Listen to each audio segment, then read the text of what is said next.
All right. It looks like we're live. Mike, Dylan, how y'all doing today? Good to see you. I'm doing great. It's Aloha Friday. Can't I ask did for not anything more. hold up my end of the deal. I am now realizing I got distracted after the all hands meeting, and I also don't know where my Hawaiian shirt is. I only have one, so it's also a little more aggressive than yours, I feel like. Yeah, So mine's pretty chill when it comes to Hawaiian shirts, I guess. yeah, I'd say so. Um, well, cool. Oh, all right. Jonathan's here too. We've got the full house. Although I will say I was kind of hoping we would get some. I mean, Jonathan, I consider you a at least honorary engineering team member. We have a lot of engineering representation on this stream, and I'm always trying to get other folks to join. So I was hoping maybe today, but there wasn't any takers. I can erase like Men in Black style all my technical skills for today, and then like have it come back afterwards. Fair enough. Fair enough. Jonathan, Cool. Well, go ahead. I was going to ask, have you ever been employed as a software engineer? Or you just like dabble? Technically, yes. An internship became a full-time role as a software developer, but then quickly, once I graduated, it was no longer a software engineer. Yeah, I want to have a like this is, well, I don't know what we call it for Brian. Maybe this is how we do business at Golioth. But I want to have Brian. Ariana actually has been on before. But I'd like to have a like this is how marketing works at Golioth. This is how business works at Golioth. This is how the money works here. Well, definitely Brian leads customer success and both talks to a lot of interested companies who reach out to us, individual, people trying to start companies. So he has a good perspective on sort of like the product owner, founder, person's like, what this is this IoT thing, and how do I make it work? Kind of perspective, as well as the actual how we do customer success. This could also be interesting. Yeah, I like that. We can maybe get Marco on here as well. It's always difficult with the like ideal time for the convergence of time zones is like right around all hands, which is, by design, of course. But it does make the streams hard to get multiple folks on. But maybe we could ask some of y'all to wake up early one day, I think. Hop on the stream. So cool. Well, this is a good crew. And I think the link has been shared in multiple places now, so we might have other folks who just jump in.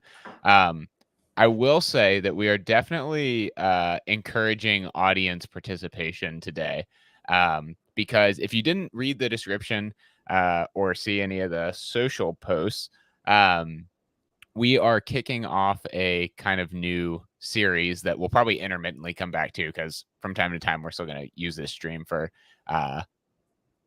product launches and talking about those sorts of things and having partners on and whatnot, things we usually do already. But we see a lot of folks build products on Golioth, IoT products or connected device products. We also kind of experiment with building our own from time to time.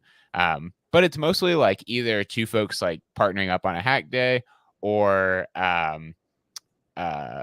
like one person, right? Like I know Dylan, obviously with your background, which has become a staple on the stream now. And actually Mike has some good stuff in his background too. And Jonathan, you might as well, although I can't see it because it's farther away. Is the device board still back there somewhere? Or is that dismantled? You mean the test fleet? Yeah. It's on my desk. Okay, cool. It hasn't been rehung. Show and tell. Well, let me get the unplugged in one because I have precarious amounts of wires. If you follow our blog, Mike writes about our hardware loop testing. But before we had the infrastructure, I set up a bunch of test devices. Oh man, this is probably a year and a half ago, when we were first doing the ESP IDF development. And I wanted to look nice too and be a wall piece, and moved offices in my house. So I had 4 of these so 12 ESP32s of different variations, all connected, streaming. And then once I actually got it working, I moved offices, and then of course I haven't put it on the wall since then. But yeah, I like designed this 3D printed picture frame in a nice color, and was on the wall, and it was cool to look at. Nice. Well, so we all have kind of like our individual little, I'd say like projects maybe, but which I have been starting to collaborate with Mike on one that I'm trying to do in my house. But I thought it would be fun if which maybe we'll talk about that later. But I thought it would be fun if we came together on this stream and decided, maybe collectively with the audience, if we have some folks with suggestions, on a product that we would kind of build together. And it's, whoever shows up to the stream each week, whenever we're doing this, is going to be part of it. It's going to be like the company together is creating this product. And so today I want to like lay out some of the ground rules, which are up for debate as well. So if you don't like a ground rule, then we can just change the ground rules. So I'm a benevolent dictator with these these requirements. But so we're going to lay out the ground rules, and then we're going to start brainstorming on what we want to build with potentially audience participation. And then if we arrive at, well, actually, one of the rules is going to be that we have to decide today what we're going to build. So we have 53 minutes. But once we decide, if we decide before we're done, right, we can go ahead and start getting started on it and planning. So my first ground rules. 1, we can only work on this during the stream. Maybe a little bit of like prep for like, you can individually prep on the stream, but you cannot collaborate with anyone until we get here. Like everything that we build should happen on here, whether we are literally like writing code or setting up infrastructure or ordering hardware from DigiKey or whatever. It has to happen on the stream, except if like entering your credit card information, we can take that off the stream for a minute. It's like job interview style. Yeah, right. The pressure is on. But so one, that is we are a very passionate group of folks, and that is a nice set of boundaries to make sure that we don't we focus on building a platform for folks to build products rather than focus on building our product. It's also makes it obvious to everyone who's watching what all is involved, right? Because we're going to do it all on the stream. And there's a third point that I can't remember right now. It also brings the audience into the conversation. So anyone who shows up to the stream regularly, they can participate in decision making. So I'm not. That sounds great. I remember in college hackathons where like someone would show up with like basically a finished project, but win because they spend months on it or like their masters on it. Right. What about physically getting things that take time to arrive? Like you don't have to. They can ship things not on the stream for sure. Order it and then wait for it. You have to like. You could drive partway to DigiKey, but then you have to stay there until the next week's stream, and then you can drive. That's a long drive for me. So okay, that is a good point because I don't know. I could go either way. I'm up. This is we should debate. Do we feel like that if we need to get some hardware and we know we want to do something, but we didn't get it ordered on the stream, do we have to wait until we have another stream to order the hardware? Yeah, you got to shop on the stream. That's how it goes. And then you got to open the box on the stream. I think in all fairness. Can you answer the door when they deliver it, not on the stream? Oh, I suppose. Yeah. Yeah. Okay. I think like purchase selection and then, whether the purchase happens on the stream or not is one thing, but we're going to wait to do this thing until the next stream because we expect the package. I think it's fine. It's still fair, right? It's still in the spirit of it. Maybe you can record a video of you unboxing your DigiKey with the little wrap. I think we can get creative with if there's things that need to happen in between, we'll record them and post them on socials. And so things of that nature. Also, I think you can do, like I said, you can do individual preparation. So let's say we are going to write some firmware for whatever we're building, I think that it's okay for us to like do some research, like maybe look up like some drivers we're going to use in that sort of thing, but not actually like write the firmware, right? So like you can do that kind of thing, but so these are very loose rules, honestly. Maybe I'll formalize them. Okay, I think the most you can do on a computer is something you can do on your smartphone. Oh, I like that.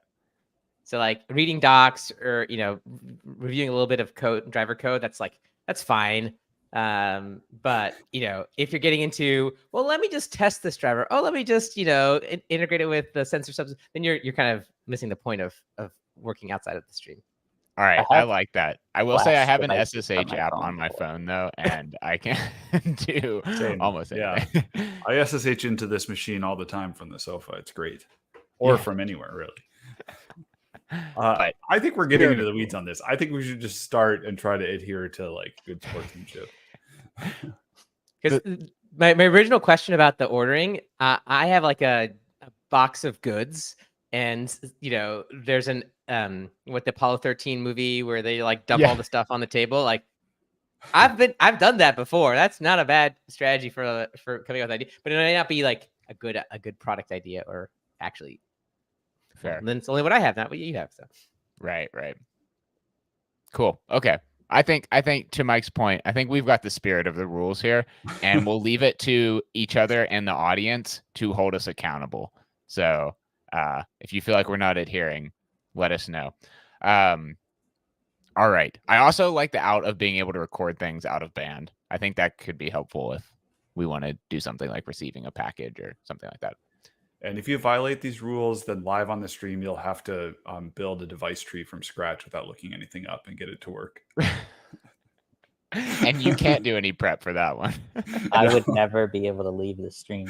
Yeah, and you can't access online resources. Yeah. All right.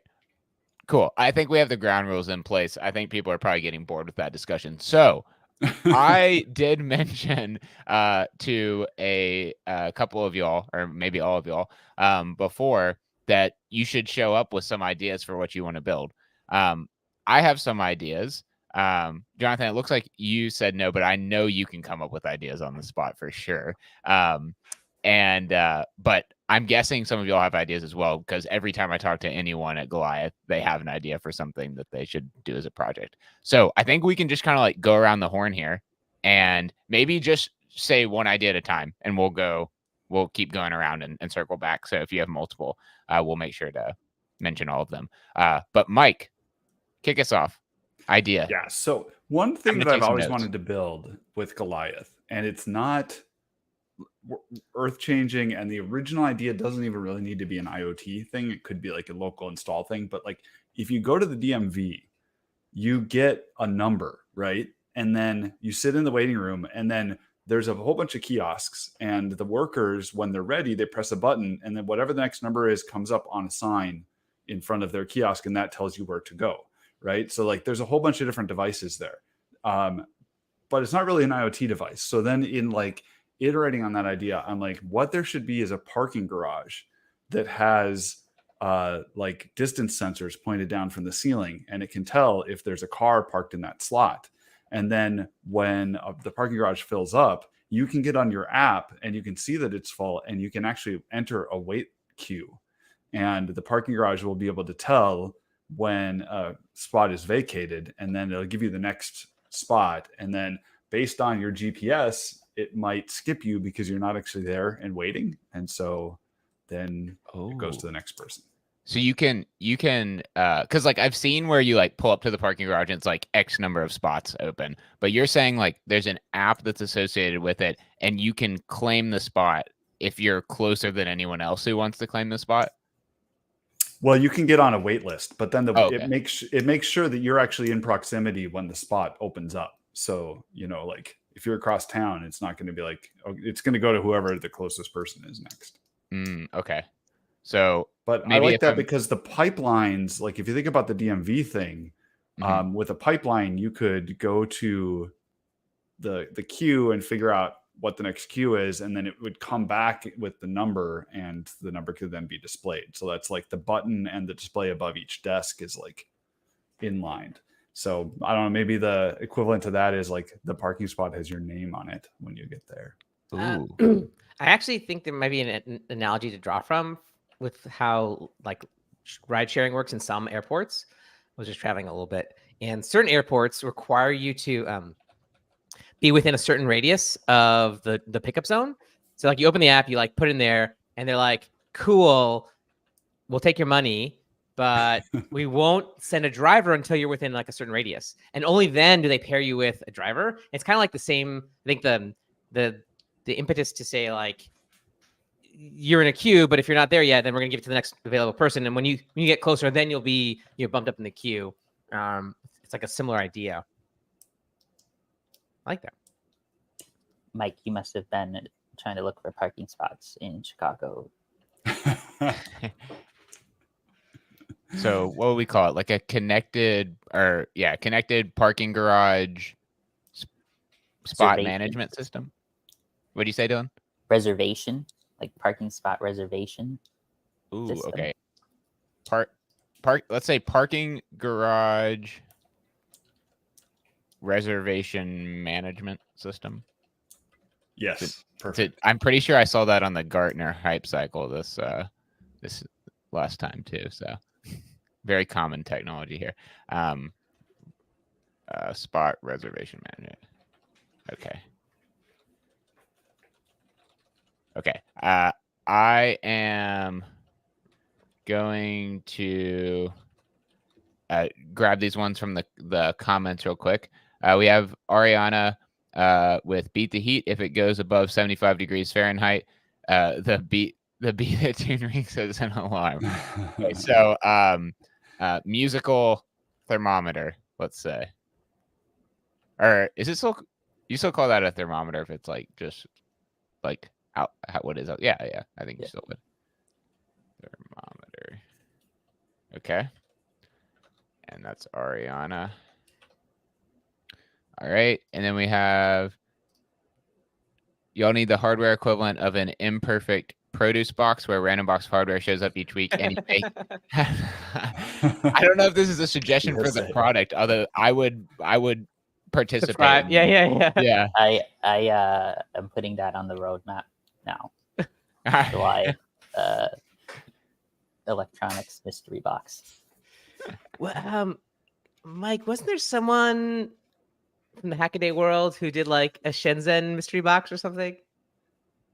I mean, there are those, like there's the Ada box where you just get stuff in it, but there was like a traveling like hackerspace box where like you take some stuff out, you put some stuff in, and then you mail it to the next person. But the problem is it always got to a clog in the network, right? One person would not pass it on, and that would kill it for the whole thing. But it was usually interesting to watch it travel. I was thinking like I should empty out on our next hackathon. It should be like whatever's in this sideboard behind me, I have to build something with, because like I stole all the old stuff there, and I bet each of you has a cabinet like that. Yes, I was just going through my Adafruit quick connector in a baggies. Like, okay, what can I build with this? All right, Jonathan, I think you're up. Oh, we can come back to you too if needed. Yeah, because I didn't get the memo about thinking about it. So yeah, I might not have spread that as wide. Jesse from Keyboardio is a random box of stuff. All right, Dylan, I know you have an idea. Hello, sharks.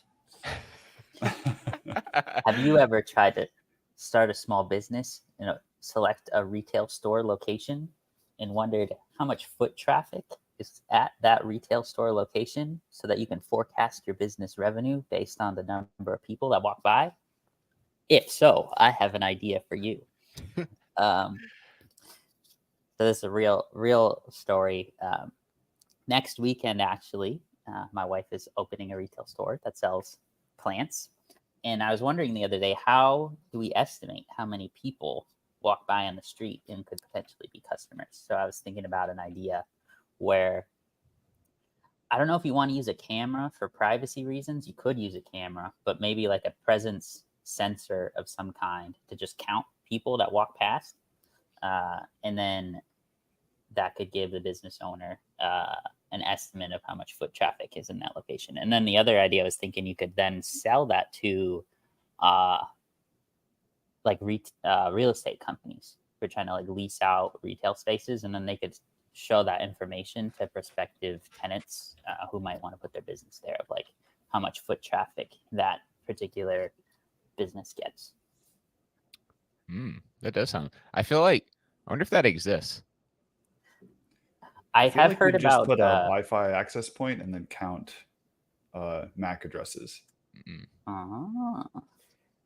At a former Bluetooth company I was addresses. at, they acquired a company who did that for office spaces, and there's like some privacy concerns, but like a lot of their technology was to anonymize MAC addresses and dealing with privacy for enforcing devices that actually anonymize the MAC addresses, and then also Bluetooth. But like you could, what's crazy, you could accurately predict where people were clustering in a co-working space within like tens of centimeters by just using pings from the Wi-Fi and Bluetooth.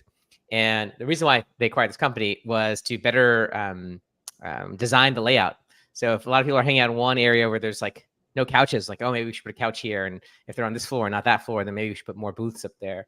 But yeah, it was interesting that it's actually like a lot of their tech was just to anonymize data. Because I have heard about vending machines having like sensors on them to count like people that walk past, and then like optimize the refrigeration based on the busy times, that sort of thing. So it would like make it colder when there's more people around?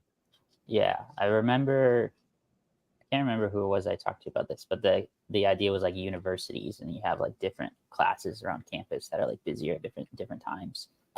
So they would cool the sodas in the vending machine in accordance with whenever there's more foot traffic in that part of campus. Interesting.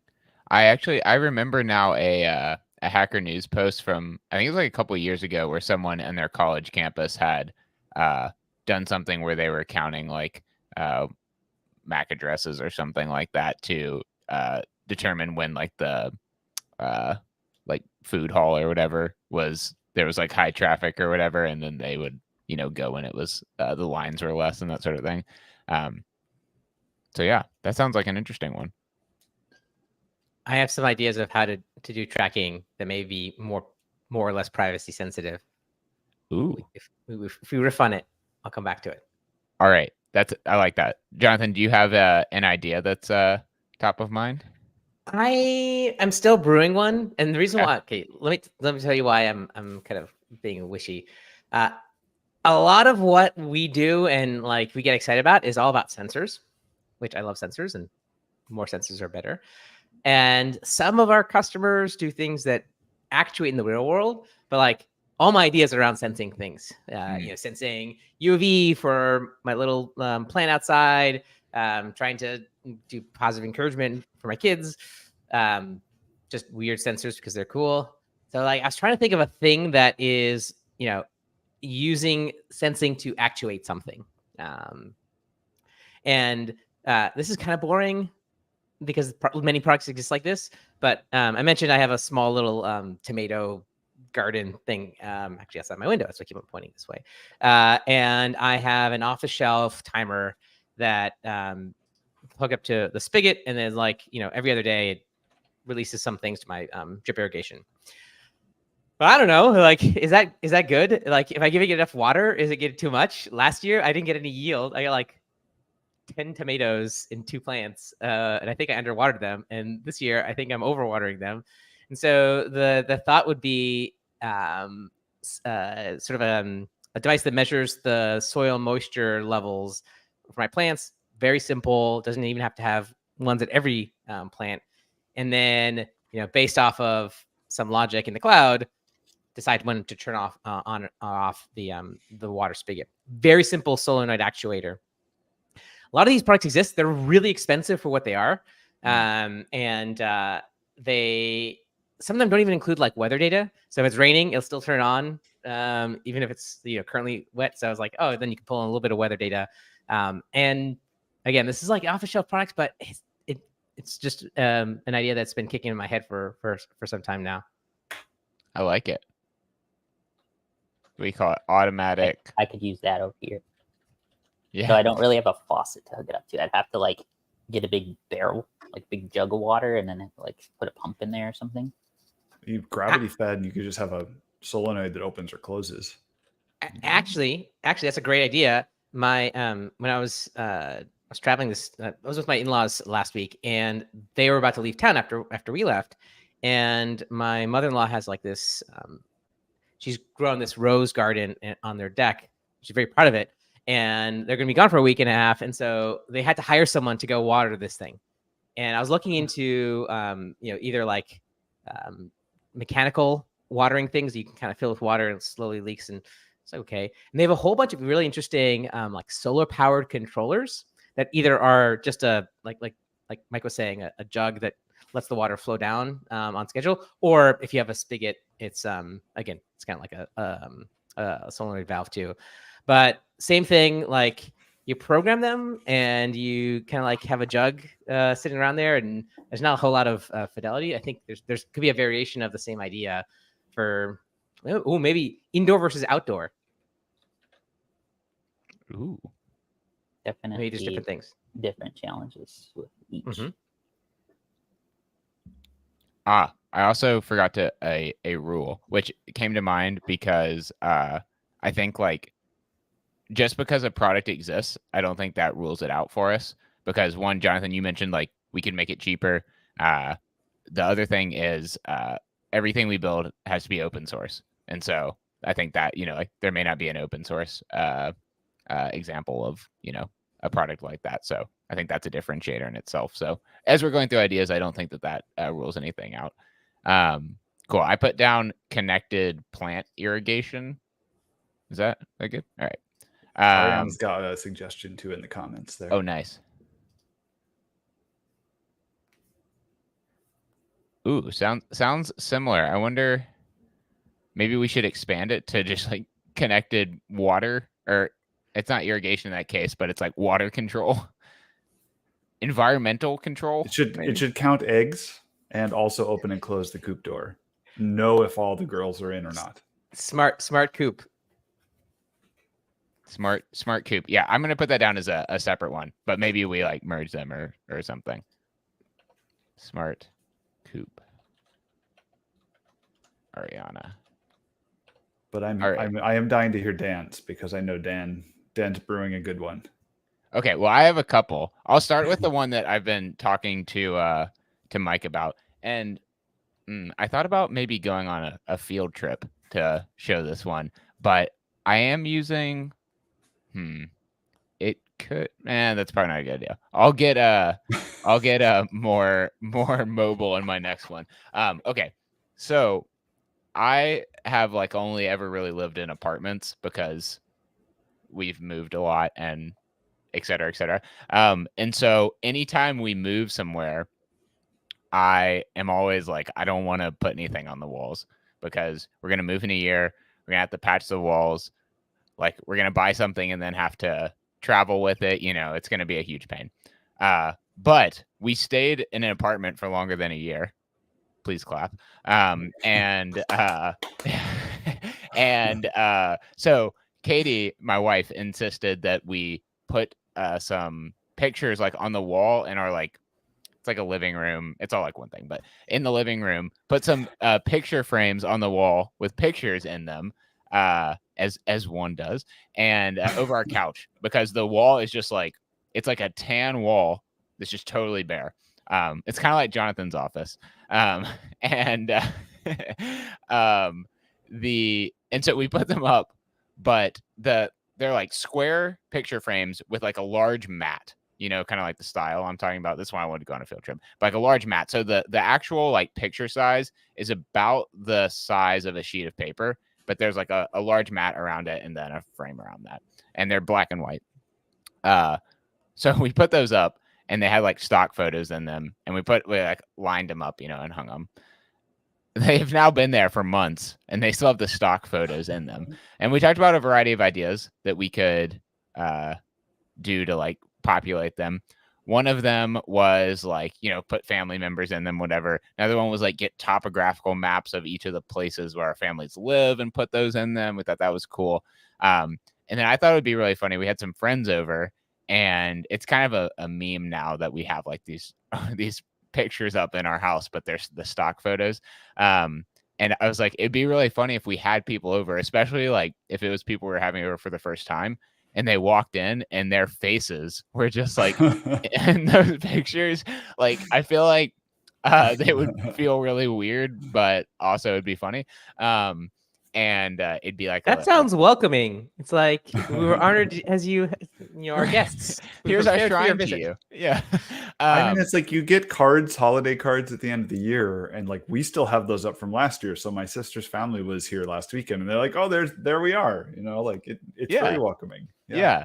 And also, like, if we had like people over to watch a movie, we could have like the pictures like themed to the movie. Like if we're watching movie posters. Yeah. So anyway, I pinged Mike and I said, Mike, I know you know about e-paper things, and I'm thinking about getting some of these. I'm having some trouble because I don't think they're quite a full sheet of paper, but they're close to that size. I'm having trouble because they don't make a lot of large e-paper displays. But Mike did give me some good references that I think are large enough. So really what the idea is for this is kind of similar. I mean, obviously Mike made the meme kind of thing that was like over a year ago for sure, where you can push the images down to the e-paper display. So we have like some precedent for this, but it's kind of similar to that, basically being able to control the picture frames in your house. I don't know what I would call it. Maybe like maybe e-paper art manager. There's a successful and now defunct Kickstarter in this like category. It got like it was an LCD screen that was Wi-Fi connected, and they had an API so you could upload your own images, but what most people end up doing was just using animated GIFs or GIFs. And then they got bought by the GIF company. I like ePoster. ePoster's good. But it was like really popular. I gotta look at the name. I listened to podcasts with the founder and to hear that story. But I had one at an office I was at, and when they went out of business, but they kept their web server open, so you could just like send photos to it, and it was public, so you can like send. If you turned your thing on, people could send photos to your own. It was wild times. But that's it's a proven idea. Yeah. Can you make the picture frame somehow aware of your life so that it will automatically put the pictures of your friends up there? Are you thinking like connect it to like the calendar or something like that? Yeah, or depending on how invasive you want it to be into your life, you could connect it to more things. But if it became aware that certain guests were coming over to your house, then it could grab the images that it found of them. Or if it knew that you had Star Wars movie night, it could automatically put the Star Wars like related imagery up there. You should be able to book a visit to your house like you book a hotel, and as part of that booking, you have to upload a photo. Oh, I like that. Maybe we could sell this to like Airbnb, It like personalizes the artwork in the room based on who is booking it. Very good. I like this. I like that a lot. Serial entrepreneur Dylan strikes again. There's a good comment as well for a suggestion.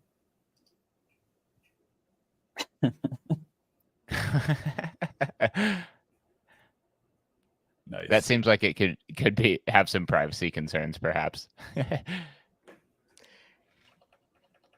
Conference house. I think we missed one of the very first comments was a product idea. Oh, and I'm just seeing it now. It's on LinkedIn. Where'd it go? load more. How can you see all the comments? We had a comment that said a food freshness monitoring sensor with a Ooh. spectrometer and a VOC sensor. I was like, And who suggested that one? that was Yvonne. At the top of the hour. Freshness monitor. For some reason, it's not coming through on the StreamYard thing here. Or I would pop it up there. I have one more digital image frame idea. Okay. So, like, if you go to a wedding, there's a photo booth, Uh-huh. and you could have these frames all over scrolling through the pictures that were taken at the photo booth. And the photo booth could be an IoT device with a camera on it. Also, if you have a bunch of, like, most of the people who you're close to who would come to your house, come to your wedding, and they all take a picture of themselves, you now have a very nice seated corpus for automatically populating when people come to your house. And Google will auto associate those faces with people, and then if you give it access to your Google Calendar and you put a calendar invite with them on it, then you can use that to complete the circle. Ooh.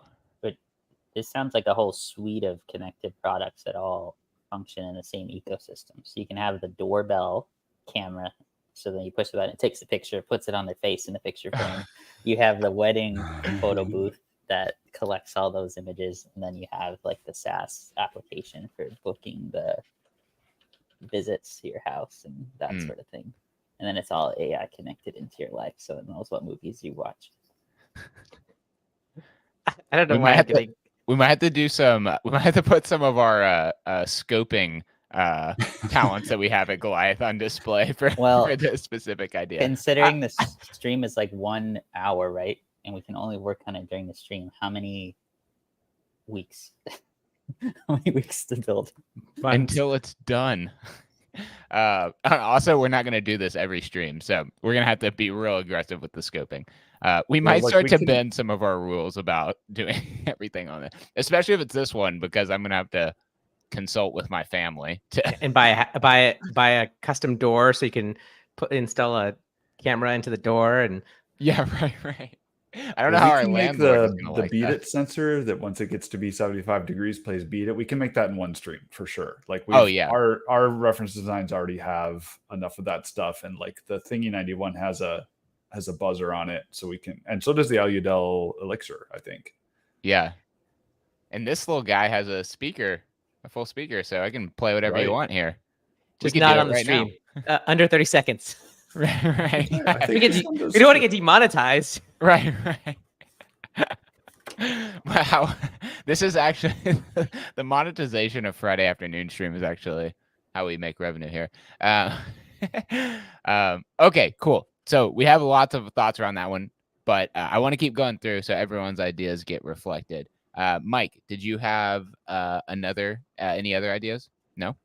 No, I only came with that one really banger of a parking garage. Yeah, I did like that one a lot. That sounds like a company pivot to me, though. That's like industrial. Well, it's not really industrial, but you know. I just like that thought because it's really easy to install, because like there's nothing on the ceilings above the spaces, and it doesn't move, so you can do power over Ethernet. Like there's a bunch of like real pragmatic high points there. I thought the selfie camera picture frame thing was the company pivot. That is another one. Yeah, those are both in the category of these are going to take lots of time and effort. But I think we can scope them and make them work. Maybe we even just start with like parking in someone's driveway, as a test case. Okay, Jonathan, back to you. Oh, another idea? Yeah, if you have one. I don't. Cool. Dylan. All my ideas are related to Jonathan's idea of plant care. I have a very specific one to a very niche type of plant care. There's so everyone's familiar with plants in a pot with soil. That actually sometimes doesn't work for all plants. One way that some plant enthusiasts pot their plants is by putting little balls of clay in the pot called leca, and then filling that with water. So it's like a water with little pebbles. And usually how you end up doing that is you have an inner pot with holes in it, and then an outer pot with a water reservoir, and then you stick them together like this, and then all the water goes into the inner pot with the clay pebbles. It's called semi-hydroponics. I have a couple of setups like that. I can't grab them because I have tubes going into there with a fish tank, like air stone bubbler, to oxygenate them. It helps make them thrive. But the outer pots that I have are opaque, so I can't see how much water is inside. So I just have to like randomly walk over and like lift it up and see if it's still water in there. I would love to have some kind of sensor that tells me when the water level is low so that I can go and fill it up. Or it automatically fills it up from some kind of reservoir. It's not pure water, it's water plus like nutrients that are added. So in a real fancy version, it could have a dosing pump that like put a little bit of nutrients into the water that was like streaming into there. But the scoped down simple version would just be a sensor that could tell me if the water level reached a certain distance from the top. Nice. And you call that semi-hydroponic, is that what you said? Yeah, semi-hydroponics water level sensor. Okay.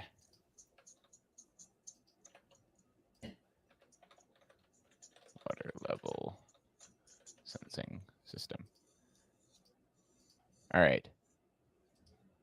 My second idea, which I think I brought up before, is making little microcontroller pagers.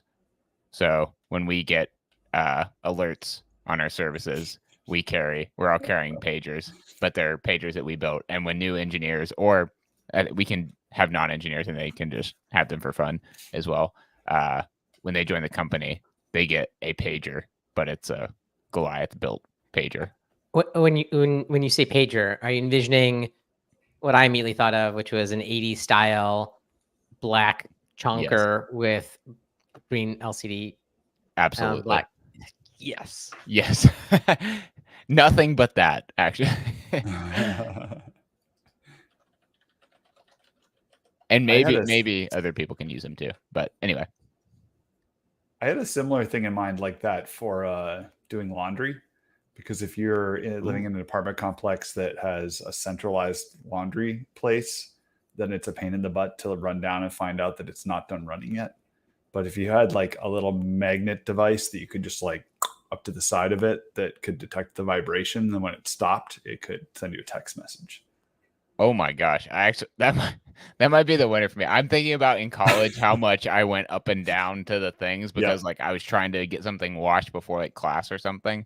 Or dried, I guess, in that case. I like that. I wasn't thinking of using the vibration sensor because I think it is ideal that you like it doesn't have to have anything special about the dryer, right? You just have to be able to sense something externally. Oh, I like that. Yeah, and I was when I had previously been thinking about this, I was thinking it could almost be like if you've ever been to Aldi and they have carts that you have to put a quarter in to unlock the cart and take it out. I was thinking that there could be like, it could be, you could sell it to laundromats and it would be like a 2-part device, like the part that's actually attached on there. And then the actual like vibrator part that you would put a dollar coin in or whatever, and then take it with you. And then it would alert you and you could put it back, almost like the coasters that light up when you're waiting for a reservation at a restaurant.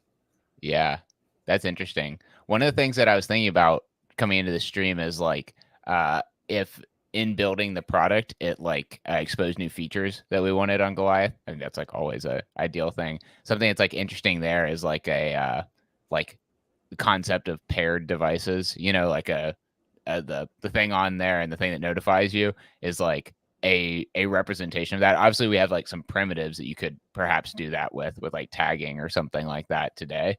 But that's like an interesting use case that we could maybe build features around too, which would be cool. I like that one a lot. That feels extremely useful to me. I like it from just like selling it as a consumer product too. Like as an individual, I don't currently live in an apartment building where I have to go to the laundry room, but I did in the past, and I would have purchased something like that to just like stick, like just magnet it onto the side of the machine where no one else sees it and can steal it, and then just get notified whenever it's done. Yeah. Oh, I like that a lot. All right. Any other ideas? Well, we're still in the ideating phase. I think we need to move. Oh, wait, here we go. There's a couple comments here that I missed. Okay. STM time of flight sensors have liquid level measuring as recommended use case. Cool. So I think that's to Dylan's semi-hydroponic.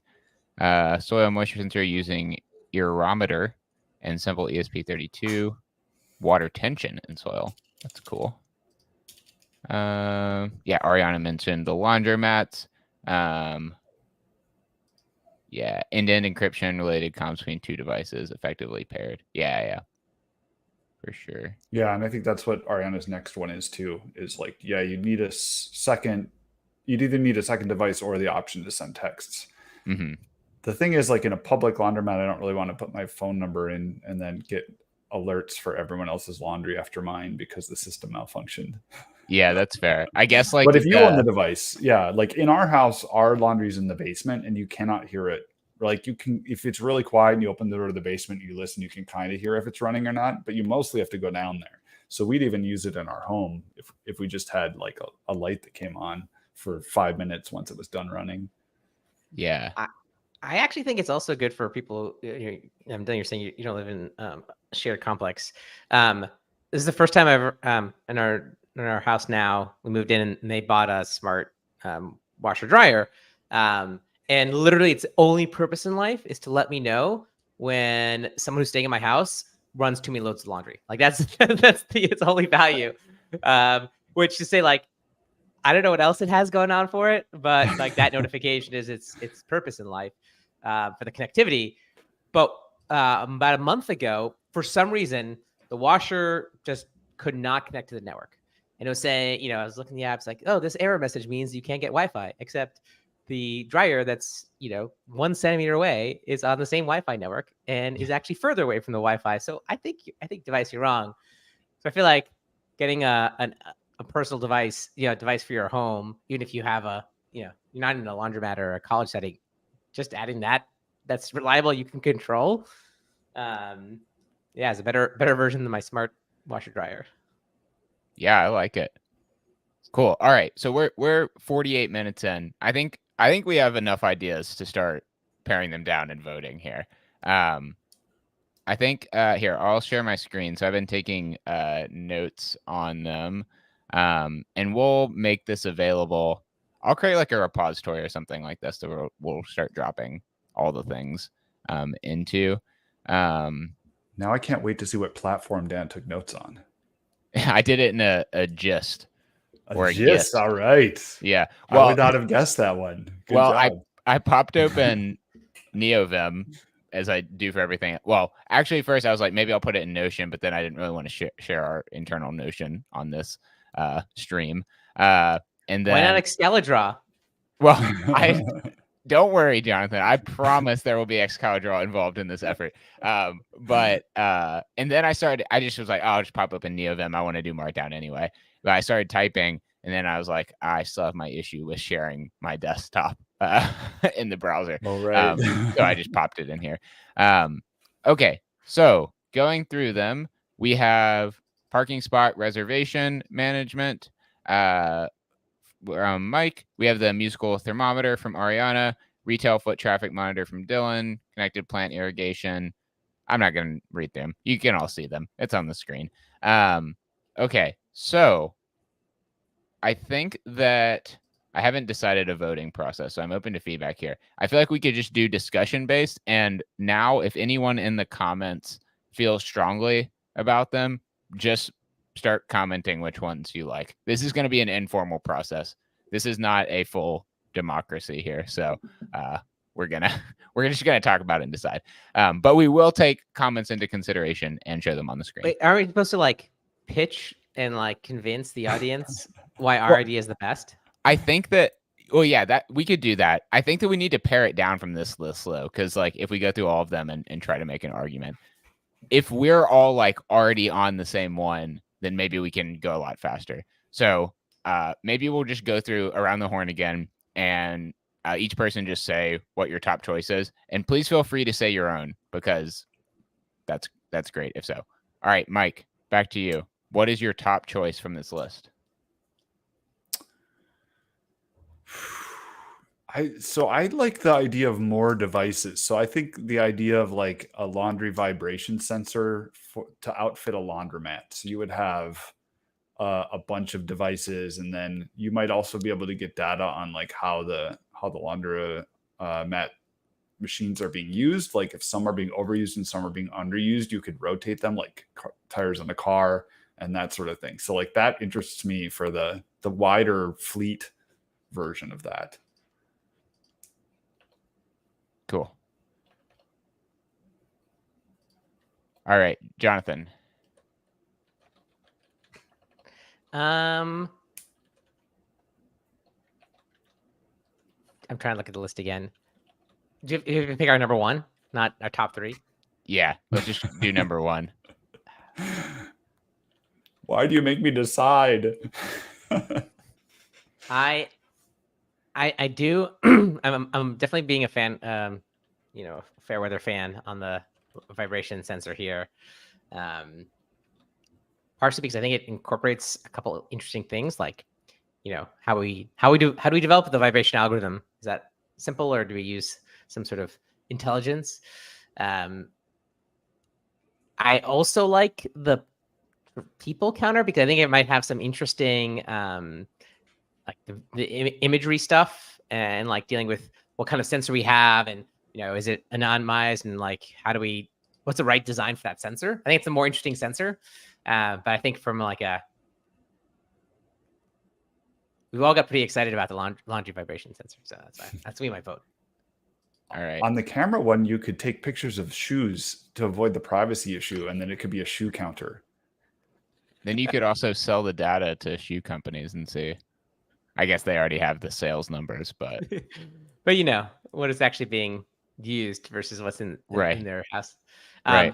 I won't call it a project, but I did I played around with low fidelity thermal cameras, which are really interesting. Like they're purposefully low fidelity for people counting purposes, because you cannot make out a person, but you can distinguish a person from another thermal entity, and it's actually really good for knowing. The use case was if no one was near our office server. So like the camera's like at this height, and then it's like, oh, someone's there. No one's supposed to be there. Who the heck is touching our server? And then we found out it was the cleaning person. We do like the server to be clean and not full of dust, hair, and grime. So,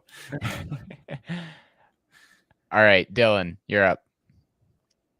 I selfishly would like to do anything related to plants. Cool. As you can see by my background. So either the irrigation system or the semi-hydro water level system, or maybe they could be combined into ultimate plant care system. Cool. I'll add you to this one. And we can hone that down if we want. So first vote for that one was in the chat. We also have a laundry vibration monitor from Chris here. So we'll bump that to 3.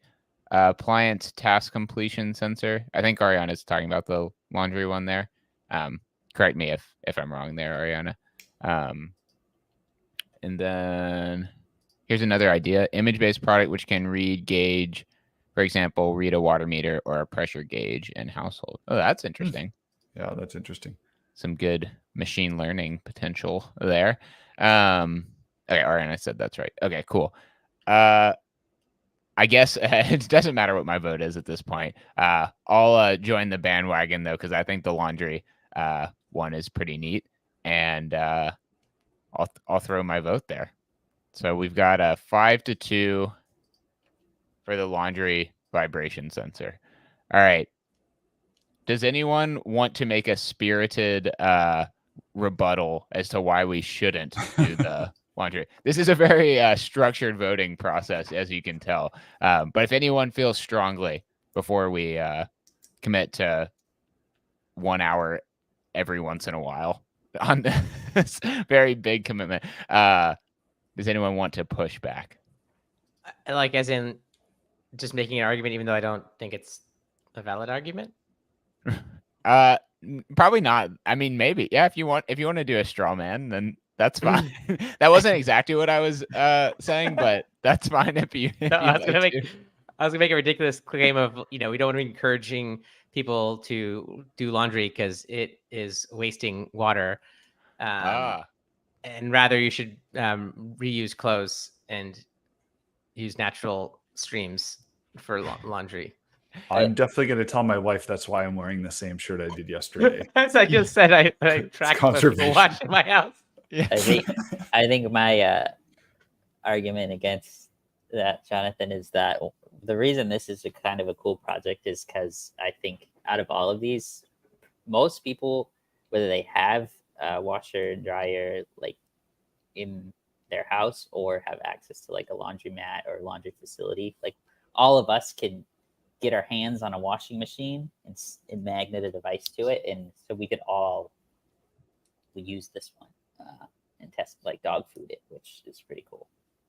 Yeah, I like that for sure. I'll also say, Jonathan, that made me think of like I think it was with dishwashers, not with like washing machines, but there was a bunch of people who were saying like, oh, you should like, I guess, hand wash your dishes. I don't know. Like they were like, you should run your washing machine less often.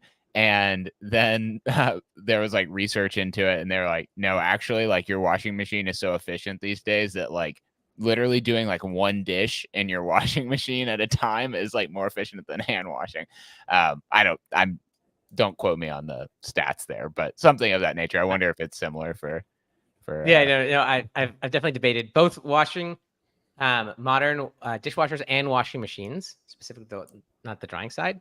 They recirculate the water, like it's opposed to like just runs and then goes away. And they're miracles. I mean, really, like it's unbelievable how reliable these mechanical objects are and how well they do at their job. It's amazing. We live in the golden age. All right. So I have two things that are candidates before we wrap up here today. Which, by the way, I've had a lot of fun, and we've had some viewers on here today, so I hope everyone's been enjoying this. All right. I want to quickly, if anyone has any candidates for the name of the product, and then also talk about what we're going to do on our next iteration of this stream. So first of all, name candidates. Anyone have any? Sloshy McWashy.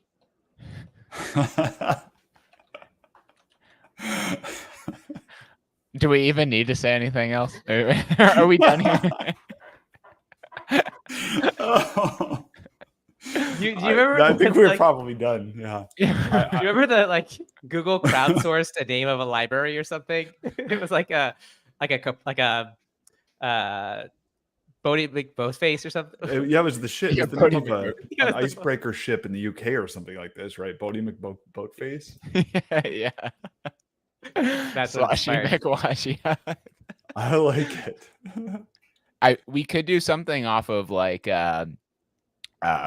vibes, since it's a vibration sensor, like good vibes only, or washer vibes. Clean vibes. Yeah, clean vibes only. I feel like I don't like that as much as Sloshy McWashy. We'll write it down, but I think Sloshy McWashy is the leader in the clubhouse right now. Is that the name of the GitHub repo? Put those Slash in it. Yeah, if this will be the name Go of to- the. Go the to GitHub. Goliath GitHub organization, look for Sloshy McWashy. There you go. Profit. Honestly, it kind of rolls off the tongue. Sloshy McWashy. You can say it pretty fast. I'd like to say it also works for dishwashers. So Ariane is right. Appliance monitor, which is much more boring than Sloshy McWashy. We have some support in the chat too for Sloshy McWashy, and Ariana seems to be in support. Ariana leads marketing, so I think we have the final word here. Sloshy McWashy would also work for the name works for the dishwasher too. I will say, is there any non-washing mechanism that we want to monitor? Because we don't want to pigeonhole ourselves here. I was gonna say, we do have this reference design with this industrial vibration sensor, and it's like the hardware could actually be used in a very similar way. That one's geared more towards being deployed in an existing Modbus infrastructure, but like magnetic vibration sensor for a motor is like a good predictive maintenance thing. But maybe we change the enclosure and it's a separate brand. So like, yeah, we're rebranding the. We haven't even built the thing yet. Oh, Bump was the name, by the way, from Ariana. Bump. I like it. Oh, Bump. Oh, I do like Bump. Let's see. AC current monitor. Yeah, you definitely can do that because we did an AC current reference design, but the problem is you need to split out one leg of the hot or the neutral leg in order to do a clamp around it. Like you can't just clamp the whole cord, so you need access to like the breaker panel, basically. Yeah, that feels like it might be more invasive. Yeah, this you could just go up and like onto the machine and press the device and walk away. I also think this wouldn't be hard to adapt for the monitoring of the water level. So like it would just be changing the vibration sensor for a distance sensor. And then when the distance got too far down, it would then send the same alert. See, now we're expanding already. That's actually V2, or we have a variation. Sloshy McWashy. The industrial version is is V2. Yeah. Wait, no, it's Sloshy McWashy Pro is the industrial version. Sloshy McWashy Plus is the. I do like if we're talking about a more marketable name, which no surprise from Ariana here. I do like Bump as a because it's like, vibration bumps. You're also kind of like bumping something up to like the notification. It's kind of like a bump or a nudge or whatever. Nudge could also be good, maybe. I like it. I think we should if we don't use Sloshy McWashy, we should have like this is the GitHub repo. This is a GitHub repo for the project name blank, formerly known as Sloshy McWashy, and then see here for the history of Sloshy McWashy and point to the YouTube video. What about the sound that a dryer like typically makes? That's like as but that's the name. How do you spell that? Use your creative judgment. I do like that. Yeah, go ahead. I was going to say, what language does Chewbacca speak? Whatever that was is what. He's I guess a Wookiee, right? Yeah, but do they speak Wookiee or is it that? I think it. I don't know. Mike's gonna find it for us, I think. Yeah, I thought it was. I know it comes from the planet like KRRRL or something like that. Oh, sorry, Kashyyyk. That's how you spell the sound a dryer makes. KR. Right, Kashyyyk is the planet. KASHYYYK. So I did remember the three of something. Yeah. There's multiple languages Wookiee speaks, according to Wikipedia, and there's dialects as well. This is a deep rabbit hole. Maybe we should just ask Dylan how to spell it. Yeah. KRRRRRR exclamation. We'll note it down. Wait, KRR. That effectively? Yes. Perfect. No notes. All right. Quick pick. we're gonna decide it. We're gonna have to be decisive on this product. I want to let y'all know up front because we only have hour-long streams, even though we're over an hour right now. We're picking a name. If you're in the chat, throw your support behind one. Mike, what's your pick for name? Oh, you got to do Sloshy McWashface. I mean, Sloshy McWashy. Sloshy McWashy. Yeah. I like it. All right. Jonathan?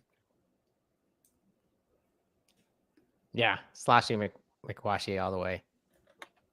I feel like it encompasses the spirit of this product as well, perhaps.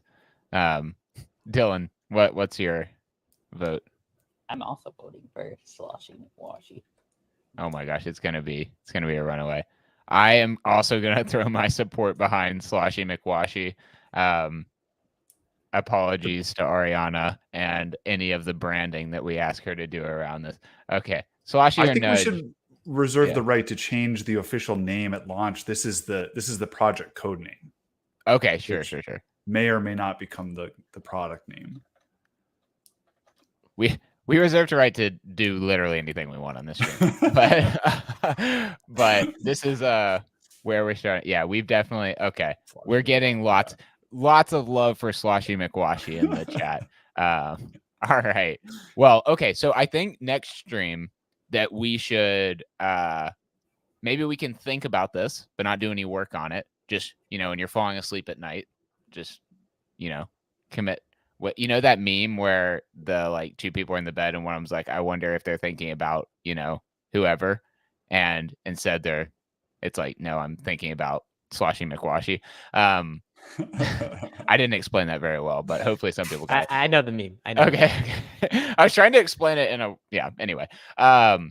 So think about that. And then I thought it would be cool, and hopefully we can get Chris on here next time as well. And Sam, maybe really anyone, but Chris especially. And we can start to do some maybe hardware sourcing for the project. And thinking about it. And obviously that would potentially influence the platform we build on if we use that for ESP IDF or something like that.